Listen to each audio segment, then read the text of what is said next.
The U.S. Navy SEALs are legendary for their toughness and tenacity.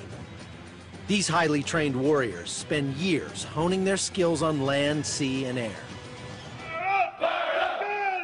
As a former Army Ranger, I wanted to find out if SEAL training was as tough as everyone says. But I'm not about to join the Navy to find out. This is the Extreme SEAL experience. Situated just outside Norfolk, Virginia, the week-long course gives regular folks a taste of the real thing. I have to stencil my t-shirt with my last name front and back so I can remember who I am. I wanted to see if I still had what it takes, so I signed up. 15 others showed up the first day, regular guys from all different backgrounds.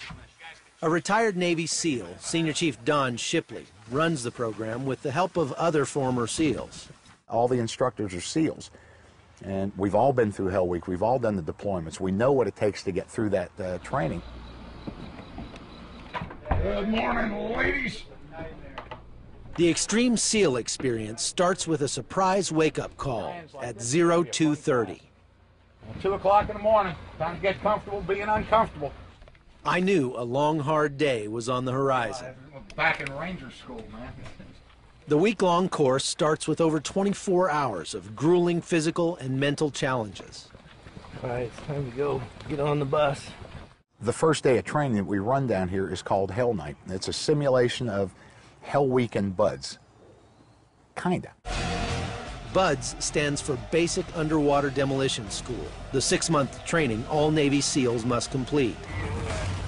The most intense part? Hell Week.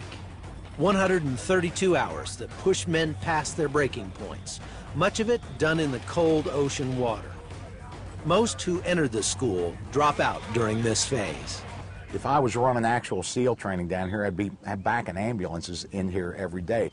The next 24 hours were non-stop action, starting with a 10-mile paddle.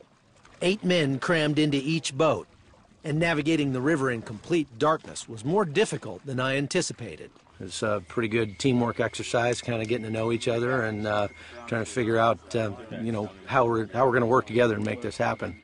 We ended up in front of a stagnant, algae-infested pond. Then the fun began. 2 foot forward. Move. Nothing like pond scum for breakfast. But there's a method to the madness. Special operators can't afford to be squeamish. I get the feeling it's going to get a lot harder from here. Next came lots and lots and lots of physical training, or PT. It's hundreds of push-ups, sit-ups, flutter kicks, and whatever else the instructors can dream up. The art of camouflage is vitally important, as SEALs must regularly operate behind enemy lines. How much are they paying me for this? Ready! 1, 2, 3, 1. And before every new activity, more physical training. All these guys behind me have come from all over the United States and Canada and paid between $1,500 and $3,000 for a couple weeks of training to find out one thing, and that's if they have what it takes to be a Navy SEAL. Back straight, heads up. Down. If the push-ups weren't perfect, we had to start over. Down. Go, go, go. Log PT is designed to force the men to work as a team under very arduous conditions. The course isn't just about running and push-ups. We also learn some tactical skills like hand-to-hand combat and how to transition silently from water to land.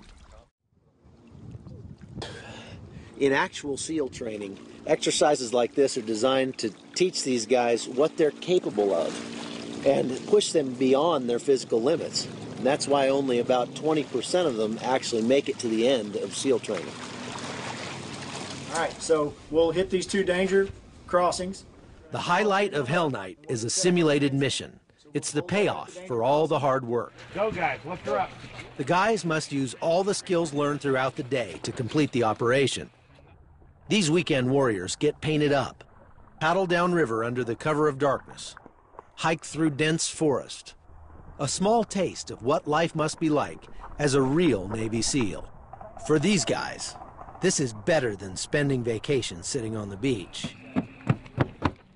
The reward is knowing they challenged themselves and made it through, going back home with a little more self-confidence, some incredible memories, and a greater respect for the sacrifices made by our nation's special operators. Chuck Holton, CBN News, Chesapeake, Virginia.